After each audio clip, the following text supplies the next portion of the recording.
It was one thing to have global celebrities like Rihanna and Greta Thunberg drawing attention to the farm protests in India. But now the spiraling global fallout of India's farm protests appears to have cast a shadow over India's relations with the United Kingdom.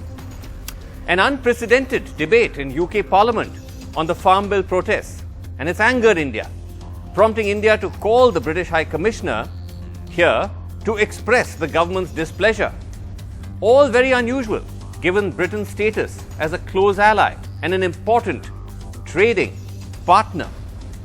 It all began with a 90-minute debate in the UK Parliament, the outcome of an e-petition that attracted over 100,000 signatures on the parliamentary website, the prerequisite number to trigger what is known as a petition debate. Of the 17 UK MPs who spoke, only one spoke in favour of the Indian government. All the rest, mainly from the Labour Party, Liberal Democrats and the Scottish National Party, raised concerns over the Indian government's reaction to the protests. The first time, apparently, that the government of another nation has officially conducted internal discussions on the farmers' protests. Amongst those who spoke on the floor of the UK Parliament was Tanmanjeet Singh Desi, a Labour MP, who said some supporters of the governing party in India have said this is an internal matter. These supporters say foreigners keep your nose out of it.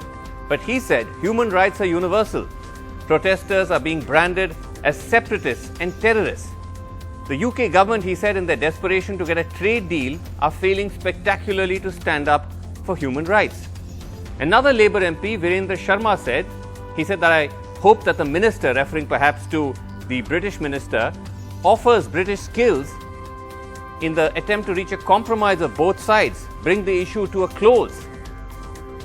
The UK government had a response to this debate, a statement by Nigel Adams, who is the UK Minister for Asia. He said that agriculture policy is a domestic matter for the Indian government, and security forces have the right to enforce law and order against illegal protests. But he also said the freedom of speech and the right to peaceful protest are vital to any democracy. And while this is an exciting time for the UK-India partnership, it does not hinder our raising difficult issues. The UK PM's visit to India coming up shortly will be, he said, an opportunity to discuss a range of bilateral issues. Where we have specific and serious concerns, we'll raise them directly with the Indian government.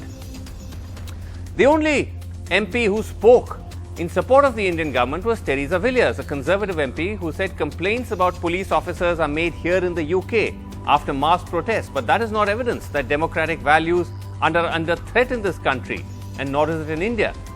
Rather than denigrating India with unjustified criticism, we should celebrate it as the democratic success story that it is. India has hit back at all this very strongly. The Indian High Commission said it's a one-sided debate in UK Parliament where false assertions were made. The Foreign Ministry summoned the British High Commissioner and said that the strong opposition to an unwarranted discussion in UK Parliament is a gross interference in the politics of another country, India said. British MPs should refrain from practicing vote bank politics.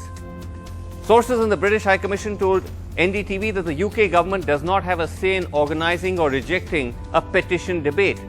They also said that they do not comment on private meetings with the Indian government.